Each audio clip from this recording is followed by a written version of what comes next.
And away we go, episode 1340 of the Al Galdi podcast. It is Thursday, June 4th, 2026, the day after we on Wednesday afternoon learned that the Santa Clara County District Attorney's Office has issued a warrant for the arrest of estranged San Francisco 49ers receiver Brandon Aiyuk. This on a misdemeanor charge of exhibition of speeding. The warrant is in reference to a video that Aiyuk posted on YouTube this past December. Let me repeat that. The warrant is in reference to a video that Brandon Aiyuk posted on YouTube this past December. He, in the video, appeared to tape himself from the driver's seat of a vehicle going well over the posted 40 miles per hour speed limit on a road that runs past Levi's Stadium. And Aiyuk, off this breaking news on Wednesday afternoon, took to Instagram to post a video of himself driving a car on a racetrack. This guy is something else. The Brandon Aiyuk saga continues. Man, does he love social media? Man, does he love to post about himself, indicate things about himself on social media. Are we sure that we want the Washington Commanders to get this guy? Are we sure that we want this guy? We know that the general manager, Adam Peters, and the QB1, Jaden Daniels, know Aiyuk well, given substantial histories with him. I ask you, Adam Peters, I ask you, Jaden Daniels, I ask AP and JD5, are we sure that we want this guy? And you know what? If Adam Peters and Jaden Daniels' collective answer is yes, well, they better be right, because while Washington does need help at receiver, Washington does not need a troubled diva at receiver. What is Brandon Aiyuk right now, especially considering that the guy's not played in an NFL regular season game since October 20th, 2024, when he suffered a torn ACL and torn MCL in his right knee. Hello and welcome to this Thursday installment of the Al Galdi podcast. All of the drama over the last few years with Brandon Aiyuk has made me appreciate the no-drama nature of Washington's WR1 for the last 7 years, Terry McLaurin. Next segment, an in-depth conversation about where we are with McLaurin, off comments from him during a post-practice press conference on Tuesday afternoon, and off comments from head coach Dan Quinn and offensive coordinator David Blough from pre-practice press conferences late Tuesday morning. Terry McLaurin was a big-time topic on Tuesday's Washington OTA Day, which was open to the media. We'll discuss the 2026 season potentially being his final season with Washington, his contract extension saga during the spring and summer of 2025, his injury-plagued 2025 regular season, him being moved around a lot in David Blough's offense as opposed to lining up so often on the left side, as was the case with Kliff Kingsbury as Washington offensive coordinator, whether McLaurin is a top 5 receiver in franchise history, and more. And also on the show, I'll talk Washington Nationals and Baltimore Orioles. The Nats, they in MLB's 2026 regular season now are just 1-5 against the Miami Marlins, a 4-1 loss to the Marlins at Nationals Park on Wednesday afternoon, completing a 3-game sweep. The O's, they lost for just the 4th time in 12 games, but this was a blowout loss, an 8-1 loss at the Boston Red Sox on Wednesday evening. 10 of the Orioles' 33 losses in MLB's 2026 regular season have each been by at least 5 runs. This team has gotten rocked way too often. You can hit me up on X at Al Galdi. You can email me the Al Galdi podcast at yahoo.com. And if you want Apple Podcasts, give the podcast a 5-star rating. On the podcast, we'll read whatever you write in writing a review of the podcast. And what you write can be a sports take. You don't just have to write about the podcast. From Mike on X, on me on Tuesday's show, episode 1338, examining which quarterback taken in the 2012 NFL Draft has had the best career, off reports on Monday afternoon that quarterback Russell Wilson is retiring and taking a job as an NFL analyst for CBS Sports. And I said that who has had the best career of the quarterbacks taken in the 2012 Draft is not an easy question to answer, because the answer depends on what you want to go by, but that if you go by team success, Russell Wilson is the answer. I also would say if you go by overall career in terms of cumulative stats, cumulative accomplishments, Russell Wilson is the answer. And I also noted that Wilson retiring means that there is just one remaining active quarterback from the famous 2012 NFL Draft quarterback class. And that quarterback is the man who we on this podcast refer to as you-know-who, because the mere mention of his name triggers people in all kinds of ways. But for the purpose of this conversation, I'll say his name, Kirk Cousins. Writes Mike, you Kirk guys are something else. In what way is this a difficult choice? Wilson went to 2 Super Bowls, won 1, had more playoff success, threw for more yards, more touchdowns, fewer picks, and rushed for way more yards. Kirk is number 2 over Foles, even though Foles won a Super Bowl, but number 2. Although if you go by career earnings, Kirk is number 1. Thank you for that, Mike. I am a Kirk jerk. No doubt about that. I admit to that. I am a Kirk jerk. But I actually was not referring to Kirk Cousins when I said that the question of who has had the best career of the quarterbacks taken in the 2012 NFL Draft is not an easy question to answer. I was referring to Andrew Luck. Now, my answer is Russell Wilson, but there is an argument for Andrew Luck, and the argument involves believing that Luck over his peak seasons was better than Wilson over his peak seasons, not in terms of team accomplishment, but in terms of playing the quarterback position. Again, my answer is Russell Wilson. His career stats and accomplishments blow away the career stats and accomplishments of every other quarterback in the class. But if you value peak more than anything, in other words, which guy at his best was the best, then there is a case for Luck, who retired after just his age 29 season. But I was not referring to Kirk Cousins. You see, this is the problem with saying his name. Saying his name triggers people in all kinds of ways. That is why I refer to him as you-know-who, and have done so for years. You-know-who. Maybe the single most polarizing person in the history of Washington, D.C. area sports. Not because of who he is as a person, but who he is as a player. I'm a little bit more process-oriented. Thank you, Kirk. Hey, whatever big event that you're planning, a wedding, a party, whatever, consider using a great sponsor of this podcast, Catering by Uptown. Visit cateringbyuptown.com and make sure that you mention that Al Galdi sent you. Catering by Uptown is outstanding. It is a family business. It is run by the Pereiras, who are great Washington Commanders fans. Catering by Uptown is committed to meeting your every need with elegance and precision. Catering by Uptown takes care of every detail so that you can enjoy your event. And Catering by Uptown's specialty is weddings. Get excellent service at an affordable price. In fact, if you visit cateringbyuptown.com and click on venues, you can check out Catering by Uptown's premier wedding venues. Visit cateringbyuptown.com and make sure that you mention that Al Galdi sent you. That's cateringbyuptown.com and make sure that you mention that Al Galdi sent you.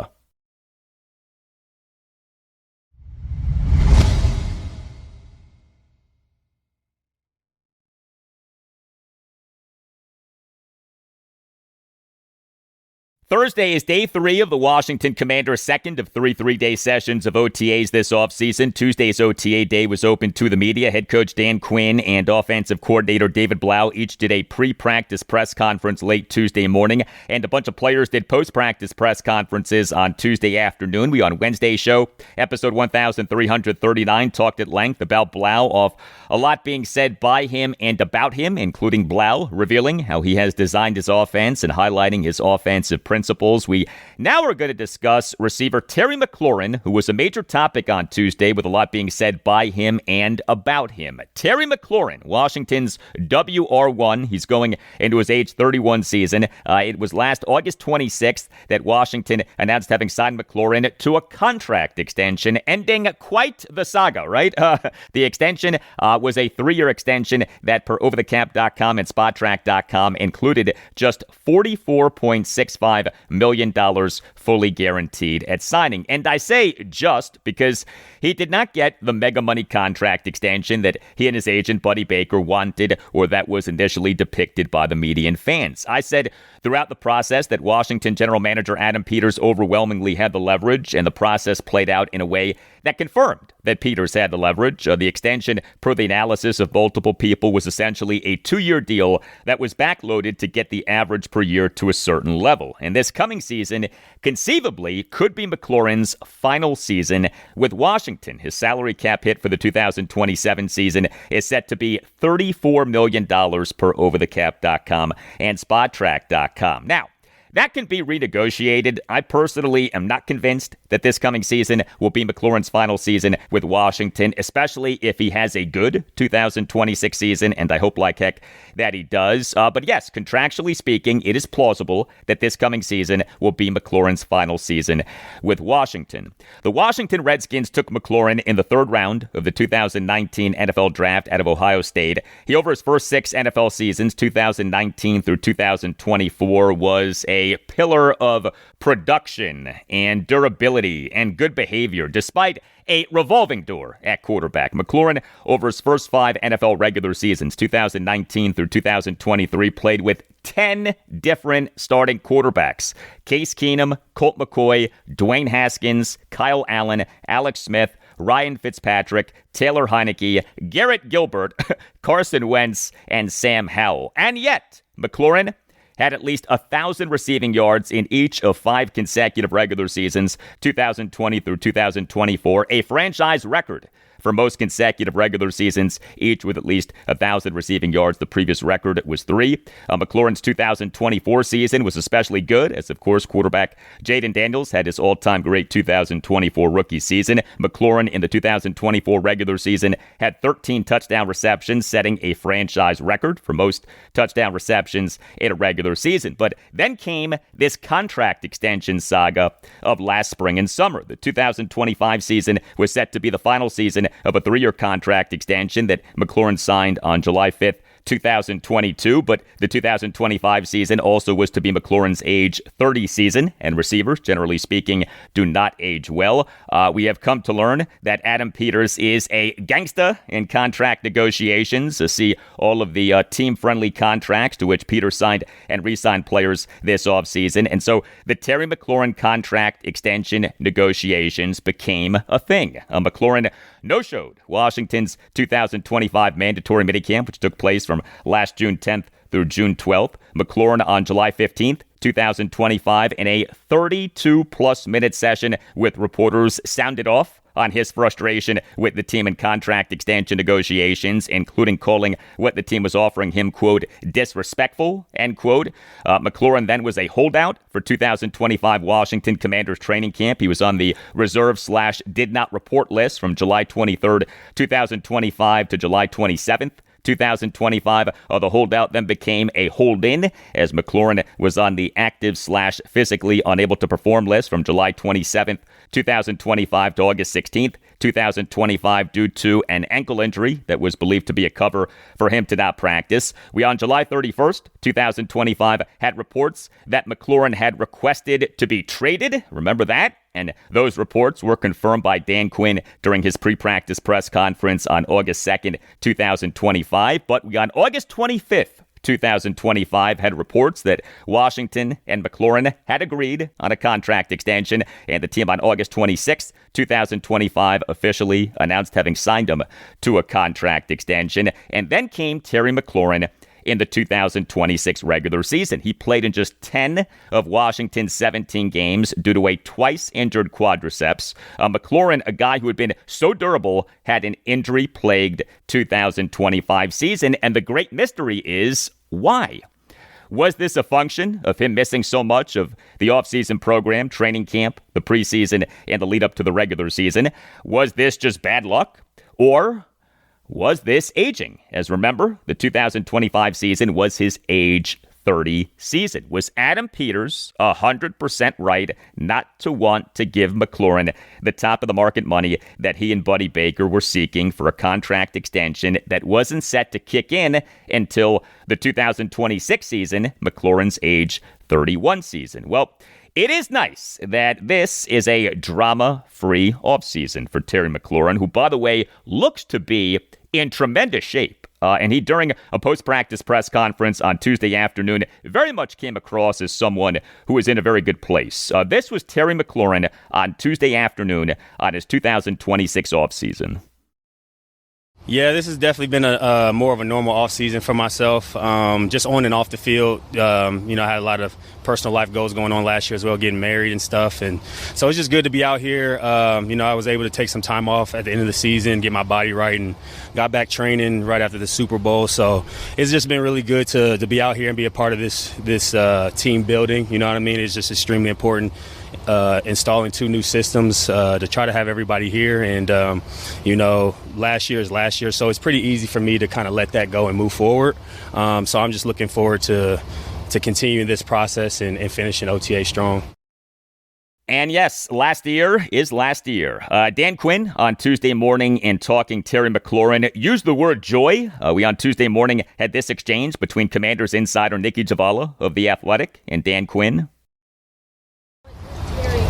With the other receivers, he's always sort of taken on somewhat of a mentorship role, but what did you just see from him? I think, honestly, like the first thing that comes to mind when I'm seeing Terry for this offseason it's joy of the game, of practicing. I see it with him in the interacting with the coaches, with his teammates, and so that's the part, honestly, that jumps out to me the most. But he can multiply just by that effect around with the other receivers, how that's going. So, like I said, he is really throwing a good offseason, but it is some of that joy that's going around to the other guys, insights, ways to do it, and the fact that they're all learning it at the same time. That doesn't mean you don't have specific knowledge about routes that you've done before. So I think he's able to provide a lot of that. Okay, and we on Tuesday morning had this exchange between Nikki Javala and David Blough. Having Terry here for OTAs, how much does that help him, help the other guys? Yeah, he's been fantastic. He has set the tone for the group. He's working incredibly hard, and every time he's out there, he's making plays and showing the energy, the play style that we want to be all about. So he's been excellent. Well, there's no doubt that the Terry McLaurin contract extension saga got ugly. He at one point requested to be traded. Not that I ever really truly believed that he wanted to be traded. That request pretty clearly was a negotiating tactic, but he, technically speaking, at one point requested to be traded. We on Tuesday afternoon had this back and forth between Les Carpenter of the Washington Post and Terry McLaurin. Is last year and everything that happened with it for you, is that something you want to forget? Yeah. Or is it not? I don't know. Yeah, I don't want to forget it because, I grew a lot from that situation. I learned a lot. And it produced in me like a different, I wouldn't say even like focus, but it was just something that had to happen. Like I don't look at things that or adversity that happen in your life as a negative thing like I used to. I kind of sometimes would get in my head about why is this happening or it's not going my way, and I've kind of just taken those opportunities to see it as a learning and growth experience, and I have no bitterness about it. I'm able to move forward, and I've been in the league long enough. Each year is a new year, so I'm just excited to kind of put that aspect of the business side behind me and just step into this year like it's a brand new year and being a leader. What do you think you learned? Honestly, the NFL is a business. Yeah, it's a business. You know what I mean? And when you get to a certain part of your career, that starts to show itself. But at the same time, you can't necessarily control a lot of things in the business side of it. I think what I tried to do is just present the best version of myself. I tried to stand up what I feel like I earned, and also tried to be respectful to the process of trying to get back on the football field. There's no playbook on how to handle it. I think each guy handles it differently because of whatever their circumstance or situation is. So the great thing about it, I had a great support system on and off the field. The guys in the locker room never turned their back on me, so it made it easy for me to come in here and try to work through things, because you got guys who know who you are and your true character, and they understand that you're just trying to do the best for yourself and your family, but at the same time, being ready to step on the football field and play is equally as part of the job. So I'm just looking forward to really just having all that focus on that this year. Very healthy outlook from Terry McLaurin off the contract extension saga of last spring and summer. Now, what about all of the missed time last regular season? Terry McLaurin, over his first 6 NFL seasons, played in 97 of a possible 100 regular season games. He, over the 2021 through 2024 regular seasons, played in all 68 of Washington's regular season games, but he last regular season played in just 10 of Washington's 17 games. Again, the mystery is why, and of course, we'll never truly know the answer. But we on Tuesday afternoon had this exchange between Commanders insider John Keim of ESPN and Terry McLaurin. So even looking back to last year, when you look back at missing this time, right? Do you look back and wonder what the impact was? Yeah. Overall? Forget whatever the reason is. What was? Was the impact bigger? Yeah. Than maybe you may have realized. I can answer that honestly. Missing that time, I think, with a young quarterback is extremely important, because although I was going into year 7, Jaden was going into year 2, and our connection is extremely important to build during this time, and that's why we wanted to jump on it as early as possible. And it's a learning process. Obviously, the business side of football is part of the game, and it gets in the way. But now that that's out of the way, we've been able to hit the ground running, and it's allowed us to really work out a lot of early kinks, and we're connecting on a lot of plays early. We've talked through a lot of things. He's texting me on the side. We're just communicating all the time. So when we get to camp, we're expecting it to look a lot more crisp. We just barely missed a play today, but the positive I take away, we saw the coverage the same way. And then that's the thing about this offense. Blough's going to ask the receivers to be smart. You got to be able to read coverages on the fly. You got to be able to make decisive decisions. But when you do that and you're on the same page with the quarterback, it allows us to have chances for big plays. Interesting to hear Terry McLaurin indicate that the missed time with Jaden Daniels last spring and summer was costly. Much more on Terry McLaurin in moments, but a thank you to John Jeffries and the rest of the crew of BGObsession.com for having me on a recent installment of the BGO Blind Pig podcast. The episode is out on YouTube. We had a lot of fun talking Washington Commanders, so you likely have heard me talk about BGObsession.com and the BGO Blind Pig podcast for a while now. Great supporters of this podcast, but BGO Blind Pig is the official podcast of BGObsession.com, a terrific Washington Commanders forum anyone can join. And BGO Blind Pig essentially is the forum in podcast form, a roundtable discussion about the Washington Commanders. It's like you and a bunch of your buddies who are Washington fans are hanging out and talking about the team. The conversation is smart and fun and respectful. You can find the BGO Blind Pig podcast on YouTube and on any major podcast provider. Make BGObsession.com the home for your burgundy and gold obsession, and make the BGO Blind Pig podcast part of your Washington Commanders podcast rotation. All right, what about Terry McLaurin in Washington's new offense with David Blough now the team's offensive coordinator? Let's start with this. So we on Tuesday morning had this back and forth between John Keim and Dan Quinn, and let's see if what stood out to me stands out to you. Dan, to have last year, you didn't have Terry here throughout all this. What kind of energy do you notice just in practice having him here, and how much can having that situation settled going, obviously a year later, make a difference? Yeah. Terry has thrown a remarkable offseason so far. There's certain cornerstone people like Terry that have these standards, whether it's practice, the workouts, the meeting, but you can feel all the energy that he's bringing to everybody. So he's off to a hell of a start here, and you'll feel all of that, energy and speed. He's playing in different locations, but seeing the connection with he and Jaden and some of the other guys, it's really coming to life. And how much can that, playing in that new system for him, what it can do for him, how much can that help? Yeah, I think one thing he's always been known for is obviously on deep balls, his ability to track, whether it's an over route or deep route over his head. And so some of those deep routes come off of play action passing.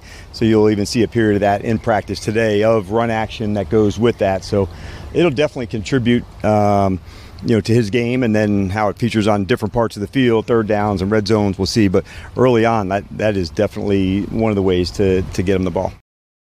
And what especially stood out to me from all of that from Dan Quinn was him saying that Terry McLaurin is, quote, playing in different locations, end quote.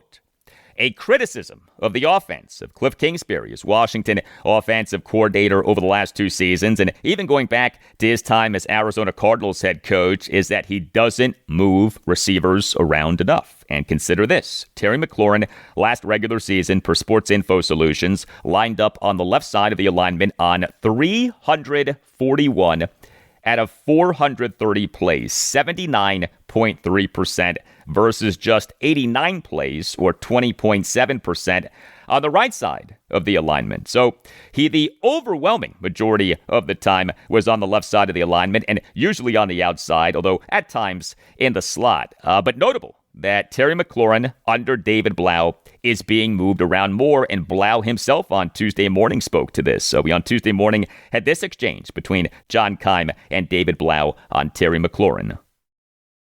How can this offense help him evolve as a receiver? Help Terry evolve as a receiver. I think, we may move him around a little bit more. We'll do the things that he does well to try to put us in advantageous positions. So he's done an excellent job so far with handling what we've thrown at him. And then, we're going to keep asking him to keep pushing the envelope to build on the great career he's already had and then try to take another step. And Terry McLaurin, he on Tuesday afternoon acknowledged being moved around a bunch. We on Tuesday afternoon had this exchange between ABC 7 sports director Scott Abraham and McLaurin. Speaking of the new system, how do you think of it, number one? And how is that going to help you evolve into maybe a more complete receiver and more tools to your toolbox? Yeah, I think the offense is going really well right now. Blough does a great job of just explaining his expectations. I think the multitude of formations and route combinations is going to give all of us flexibility to move around the formation, keep the defense on their toes, have a lot of routes that may look similar at the stem but different at the top. So for a veteran receiver like myself, I love that because that allows me to present the same stem to these DBs, but they have to respect. I could go left, right, I could go vertical because I could still run by you. I can stop or I could go in. So just having those type of variations in your route tree is just an unbelievable weapon to have as a receiver. And so now we're just trying to hone in on the details, be where we need to be to make sure that we're on the same page with the quarterback. So it's just been really fun and refreshing to just be able to be moved around all parts of the football field in stacks, motions. And so Blough's really creative. It's just about us now trying to execute that and make it start coming to life. Well, something about Terry McLaurin's 2025 season that has not gotten enough attention is that he was good when he played. McLaurin in the 2025 regular season, yes, played in just 10 of Washington's 17 games due to the twice injured quadriceps, but he had a receiving success rate of 61.7, the best of his NFL career. He had a yards per reception of 15.32, his best over the last 3 regular seasons. He had an overall grade per Pro Football Focus of 86.5, which is great. PFF grades are on a scale of 0 to 100. 60 is average, and McLaurin did all of this despite Jaden Daniels playing in just 7 of the 17 games due to getting injured 4 times. Everyone knows that McLaurin had an injury-plagued 2025 season, and the 2026 season will be his age 31 season, and you absolutely do worry about how receivers age because they don't usually age well. But what has not been discussed nearly enough is that McLaurin this past season, when he played, was really good. So it's not ridiculous to think that McLaurin, like Daniels, is poised for a big bounce-back season. We on Tuesday afternoon had this exchange between John Keim and Terry McLaurin. Does this energize you, having a new offense like this at this stage? Does it energize you? I'm always energized, but I think newness brings a breath of fresh air. I think I had success in the offense that we were just in, so I don't really have too many bad things to say about that. I had a lot of success there, but just being able to be multiple, being able to be moving around as a receiver, when you're the number one guy and a team goes into the game and they have to worry about you playing 1, 2, or 3 on the left, 1, 2, 3 on the right. What does he do in the stack? What does he do in motion? That forces them to have to communicate more. It focuses them to have to be able to study my route stems and lining up where I'm lining up, and versus just being able to know hey, we know 17 is going to be on the left side. We can shift our defense and play it to that. So that's what I started to kind of see towards the end of the year. And even with that, Kliff and I were trying to work together with Jaden and Marcus to try to move me to the right and get some variation. But just naturally that's happening in this offense. And you're going to see guys moving all over the place. So obviously we have X's, we have Z's, we have slot guys, tight ends. But you're going to see some guys all over the field. And I think that's exciting.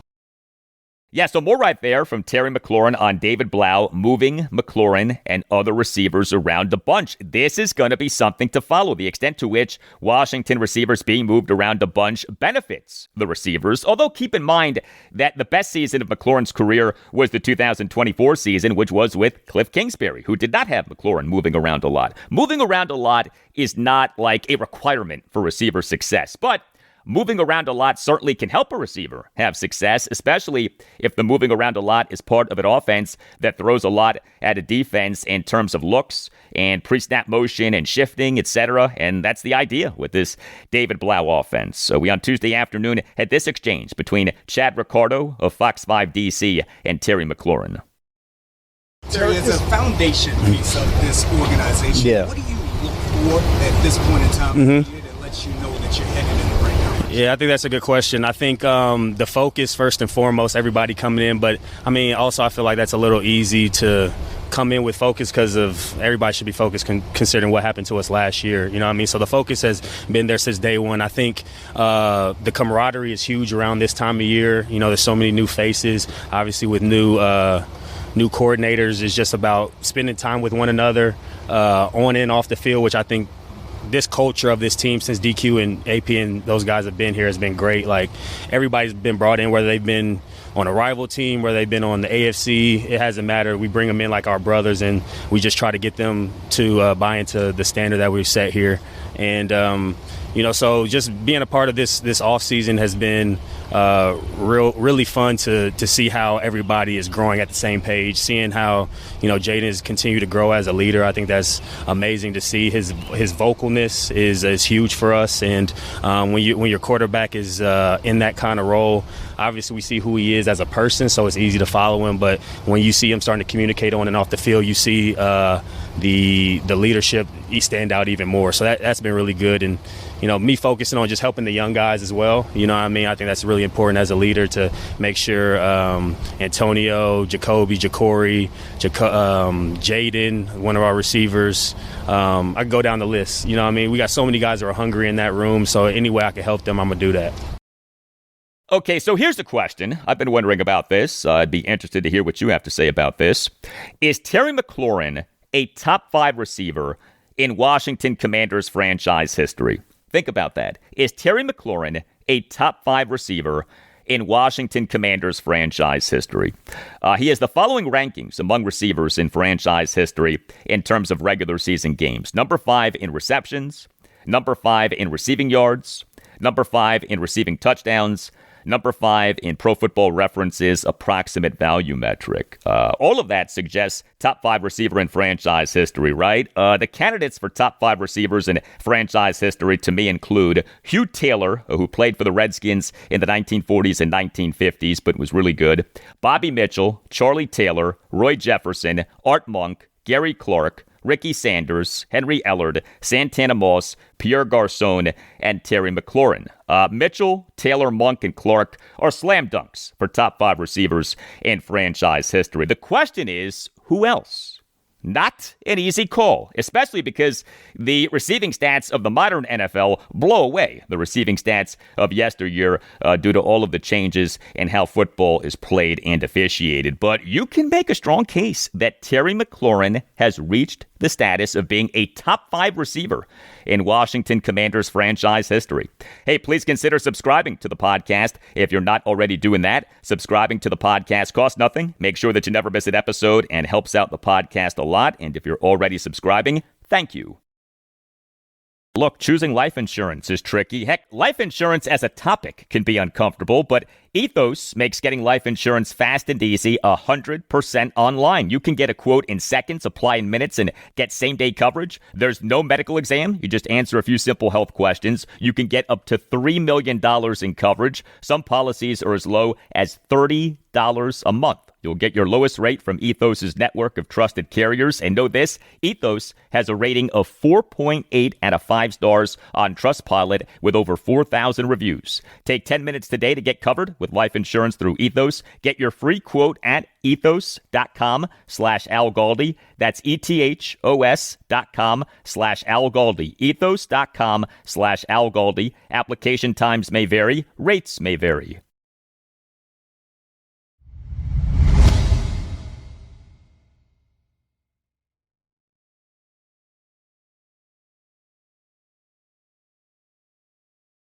What is it about the Miami Marlins that is giving the Washington Nationals so much trouble? The Nats in MLB's 2026 regular season now are just 1-5 against the lowly Marlins and 30-27 against everyone else. A 4-1 loss to the Marlins at Nationals Park on Wednesday afternoon, completing a 3-game sweep. This off the Nats losing 2 out of 3 games at the Marlins May 8th through the 10th.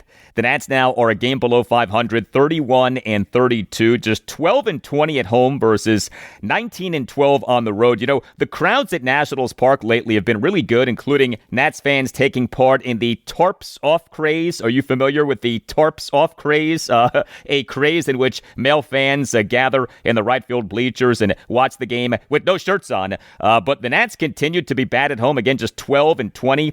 The Marlins now are 29-34. 5-1 against the Nats versus 24-33 against everyone else. Also with this 4-1 loss to the Marlins at Nationals Park on Wednesday afternoon, Nats pitchers combined for a staggering 206 pitches. The Nats pitching staff has been extremely pitch inefficient, but this game was something. 206 pitches. The game took 3 hours and 13 minutes. More on the Nats pitching shortly, but what happened to the Nats offense in this series? The Nats offense in this regular season, of course, has been outstanding, but the Nats over the 3 games in this series totaled just 7 runs. The Nats over the 3 games in this series totaled just 1 home run.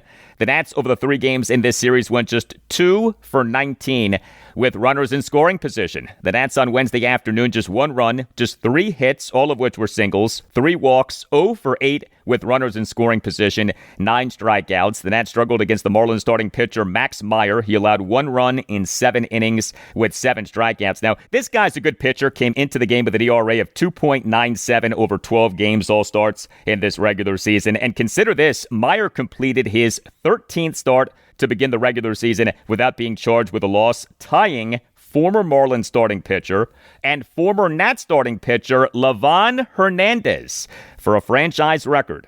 Here was Nats manager Blake Butera during his postgame press conference on Wednesday afternoon on the Nats offense, and then you'll hear multiple follow-up exchanges. I mean, the way we've swung the bats up to this point this year has been really good. Now, look, the Marlins pitched the ball really well against us. We didn't hit as well as we have all year. I think this is just a tough series for us offensively. I don't look at it like anything to be concerned about. I think we'll get right back on the horse after this day off. What did Meyer do to kind of keep you guys off balance? Obviously, he's one of the bright young pitcher in this game, but what did he just kind of do to keep you guys off balance? Yeah, really good stuff. Threw a ton of off speed too, and you know when you're throwing 95, 96, it plays up even more when you're able to throw a lot of secondary pitches for strikes. And I think that we just didn't quite make our adjustment to beat him on that. I'm not sure if we were just sitting fastball too much or what it was, but he did a really good job of throwing a lot of his secondary pitches for strikes. What do you take away from this series overall, and how do you want to see your team bounce back on Friday? Yeah, I think Miami came in and they punched us in the mouth. I think it's up to us to go into this day off, use it to reset and flush it and be ready to go in Arizona on Friday.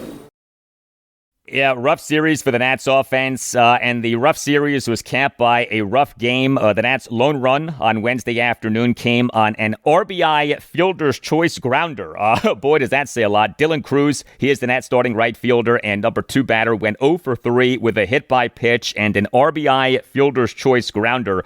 Cruz in the Nats' 1-run third had a 1-out bases loaded RBI fielder's choice grounder as he hit a grounder on which the Marlins shortstop Otto Lopez committed a fielding error near the middle of the infield. The grounder had an exit velocity of 101.5 miles per hour per StatCast. Also, Cruz in the bottom of the 6th had a win-out ground out to Marlins third baseman Javier Sanoa on a grounder that had an exit velocity of 101.7 miles per hour per StatCast. So Dylan Cruz is hitting balls hard, but he's not elevating balls. And so the production still is not coming. His OPS since being promoted back to the majors and being recalled from AAA Rochester on May 19th is just .547.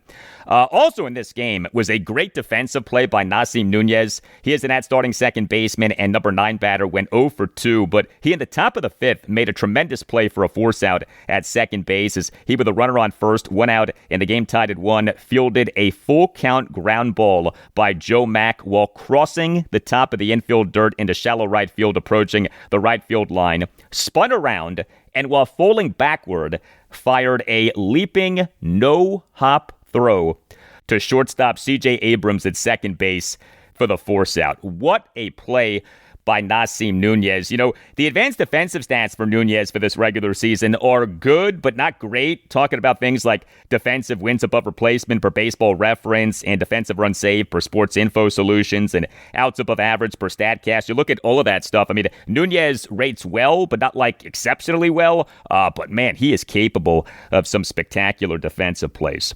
So the Nats offense in this 4-1 loss to the Marlins at Nationals Park on Wednesday afternoon was bad. Also bad was the Nats relief pitching. 5 Nats relievers combined to allow 3 runs in 4 1/3 innings. Brad Lord tossed 1 1/3 scoreless and hitless innings with 2 swinging strikeouts despite issuing 3 walks and despite committing a missed catch error and covering first base on a routine grounder to first baseman Luis Garcia Jr. to begin the top of the 6th. Lord threw 29 pitches, just 13 strikes versus 16 balls. Yeah, he threw more balls than he threw strikes, and yet he tossed 1 1/3 scoreless and hitless innings. This was about as bad as you'll ever see a pitcher look in tossing 1 1/3 scoreless and hitless innings, but he did toss 1 1/3 scoreless and hitless innings, and with 2 swinging strikeouts. And Brad Lord continues to be, to me, the Nats' best relief pitcher in this regular season. I know that that's not saying a ton, but you look at Lord, 18 games, 38 1/3 innings, ERA at 2.58, whip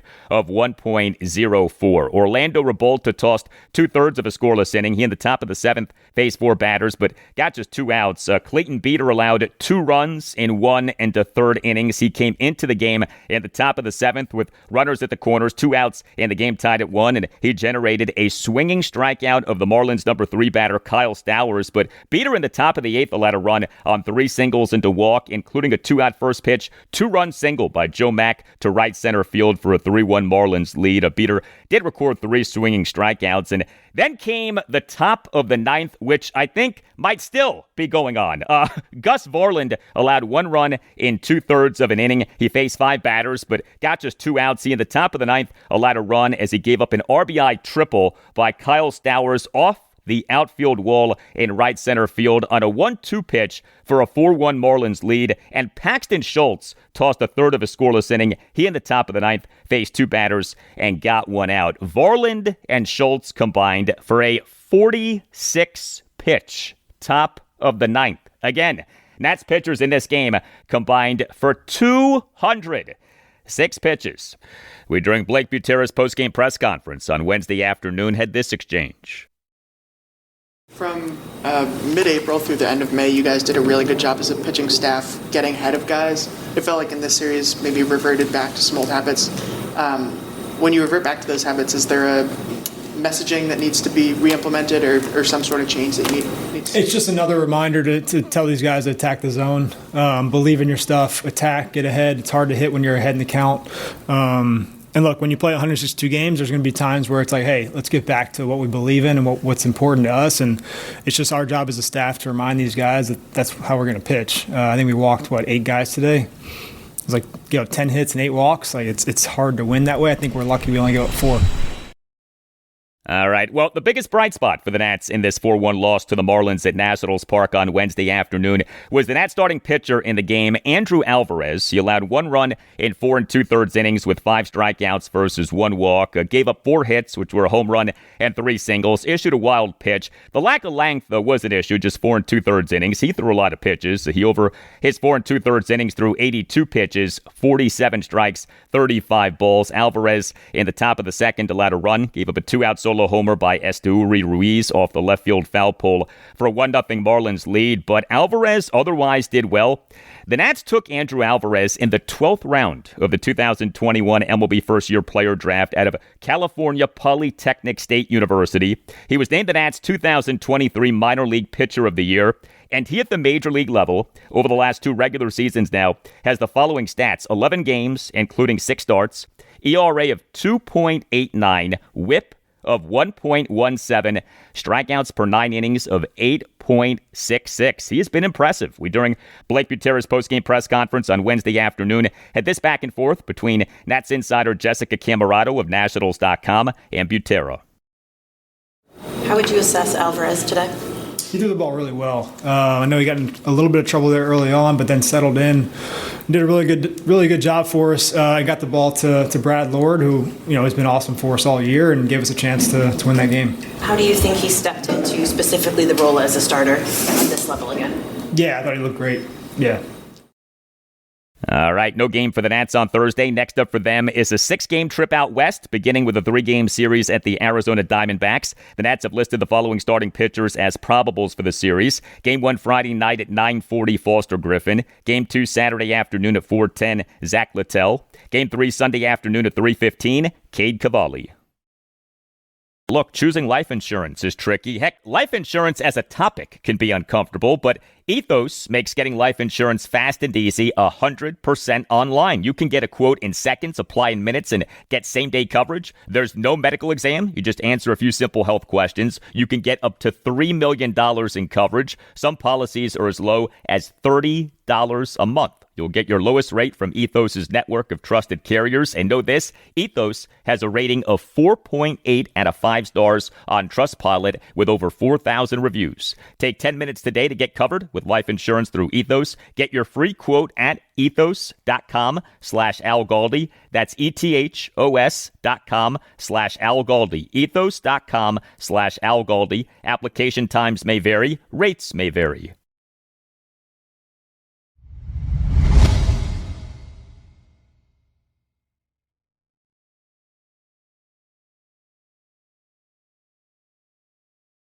The Baltimore Orioles in MLB's 2026 regular season now are 29-33. 10 of the losses have each been by at least 5 runs. An 8-1 loss at the Boston Red Sox on Wednesday evening in Game 2 of a 3-game series. Just the Orioles' 4th loss in 12 games, but a reminder of this team still having a long way to go until you feel good about where the team is at this season. And that 29-33 record goes with a run differential of -43, by far the worst run differential in the American League East. The Orioles starting pitcher on Wednesday evening was Chris Bassett. He again struggled. He allowed 3 runs in 3 innings, and he left the game due to lower back tightness. Unclear how serious this is. The O's, as we have discussed, are in the midst of being hammered by injury for a 3rd consecutive season. Already have 3 starting pitchers on injured list. Zach Eflin, who's done for the season, Dean Kramer, and Cade Povich. But Chris Bassett continues to struggle in this, his age 37 season.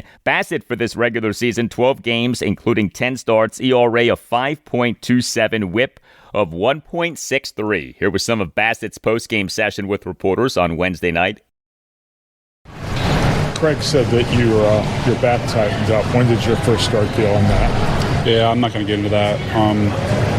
I was dealing with my back. How did you feel your stuff was today, and kind of what you felt the hitters were doing? Felt fine. Couldn't really execute, but overall I was fine. I know you just said you're not going to get into it, so I acknowledge I'm asking a question anyway, but do you think that will have any lingering effect this next week, or is it too soon to say? Yeah, I'm not going to get into it. I understand you guys got a job to do. I understand you obviously want answers out of me. I'm just not willing to talk about it right now.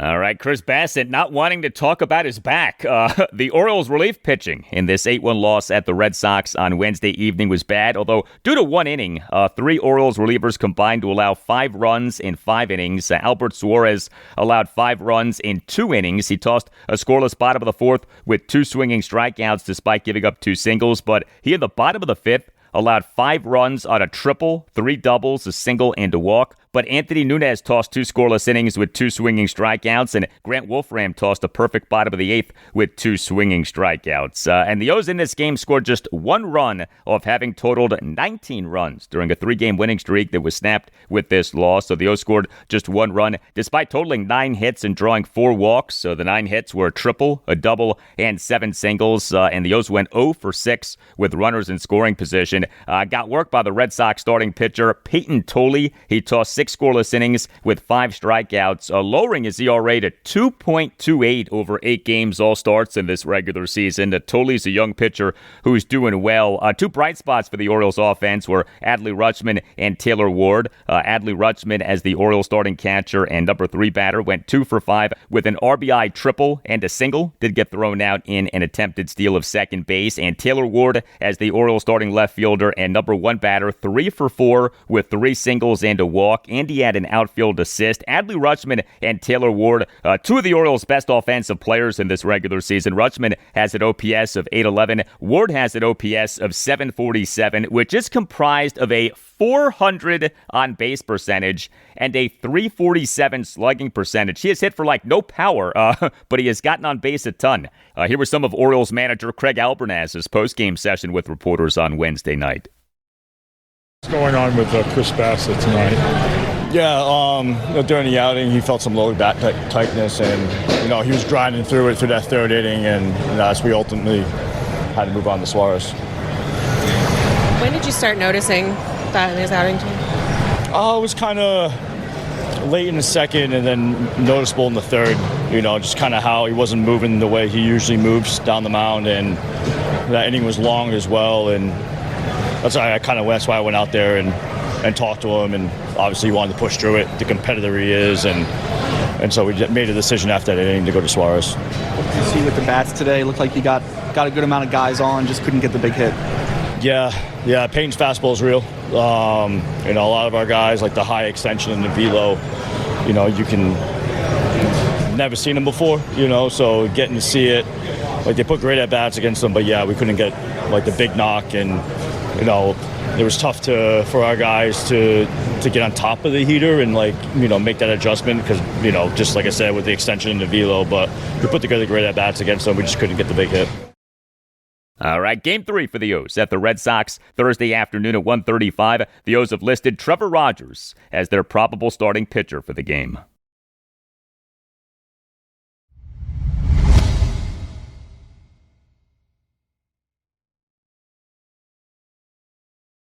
And that'll do it for you and me for now, but there's more to come. Friday's show, episode 1341. We'll have much more on the Washington Commanders. Also on Friday's show, I'll talk Baltimore Orioles. The O's are at the Boston Red Sox Thursday afternoon at 1:35 for Game 3 of a 3-game series. Have a great rest of your Thursday, and I'll talk to you on Friday. I'm a little bit more process-oriented.